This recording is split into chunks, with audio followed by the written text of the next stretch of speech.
2 Samuel chapter 15. After this it happened that Absalom provided himself with chariots and horses, and 50 men to run before him. Now Absalom would rise early and stand beside the way to the gate. So it was whenever anyone who had a lawsuit came to the king for a decision, that Absalom would call to him and say, "What city are you from?" And he would say, "Your servant is from such and such a tribe of Israel." Then Absalom would say to him, "Look, your case is good and right, but there is no deputy of the king to hear you." Moreover, Absalom would say, "Oh, that I were made judge in the land, and everyone who has any suit or cause would come to me, then I would give him justice." And so it was whenever anyone came near to bow down to him, that he would put out his hand and take him and kiss him. In this manner Absalom acted toward all Israel, who came to the king for judgment. So Absalom stole the hearts of the men of Israel. Now it came to pass after 40 years that Absalom said to the king, "Please let me go to Hebron and pay the vow which I made to the Lord. For your servant took a vow while I dwelt at Geshur in Syria, saying, 'If the Lord indeed brings me back to Jerusalem, then I will serve the Lord.'" And the king said to him, "Go in peace." So he arose and went to Hebron.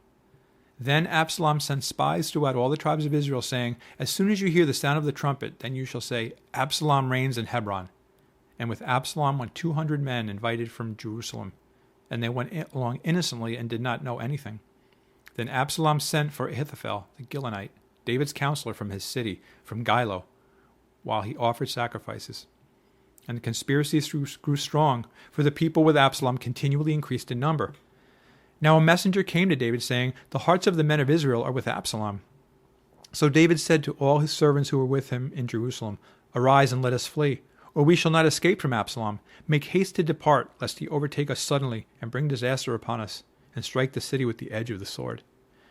And the king's servants said to the king, "We are your servants, ready to do whatever my lord the king commands." Then the king went out with all his household after him. But the king left 10 women, concubines, to keep the house. And the king went out with all the people after him, and stopped at the outskirts. Then all his servants passed before him, and all the Cherethites, all the Pelethites, and all the Gittites, 600 men who had followed him from Gath, passed before the king. Then the king said to Ittai the Gittite, "Why are you also going with us? Return and remain with the king, for you are a foreigner and also an exile from your own place. In fact, you came only yesterday. Should I make you wander up and down with us today, since I go I know not where? Return and take your brethren back. Mercy and truth be with you." But Ittai answered the king and said, "As the Lord lives, and as my lord the king lives, surely in whatever place my lord the king shall be, whether in death or life, even there also your servant will be." So David said to Ittai, "Go and cross over." Then Ittai the Gittite and all his men and all the little ones who were with him crossed over. And all the country wept with a loud voice, and all the people crossed over. The king himself also crossed over the brook Kidron, and all the people crossed over toward the way of the wilderness. There was Zadok also, and all the Levites with him, bearing the ark of the covenant of God. And they set down the ark of God, and Abiathar went up until all the people had finished crossing over from the city. Then the king said to Zadok, "Carry the ark of God back into the city. If I find favor in the eyes of the Lord, he will bring me back and show me both it and his dwelling place. But if he says thus, 'I have no delight in you, here I am, let him do to me as seems good to him.'" The king also said to Zadok the priest, "Are you not a seer? Return to the city in peace, and your 2 sons with you, Ahimaaz your son, and Jonathan the son of Abiathar. See, I will wait in the plains of the wilderness until word comes from you to inform me." Therefore Zadok and Abiathar carried the ark of God back to Jerusalem, and they remained there.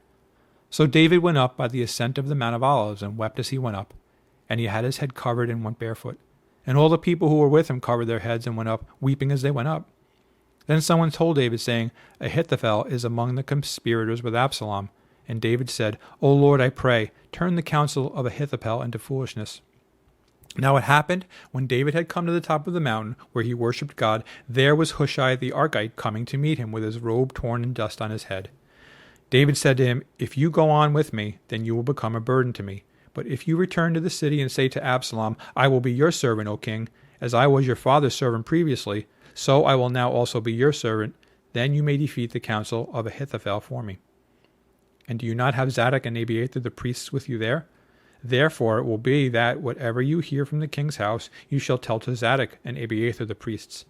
Indeed, they have there with them their 2 sons, Ahimaaz Zadok's son, and Jonathan, Abiathar's son, and by them you shall send me everything you hear." So Hushai, David's friend, went into the city, and Absalom came into Jerusalem.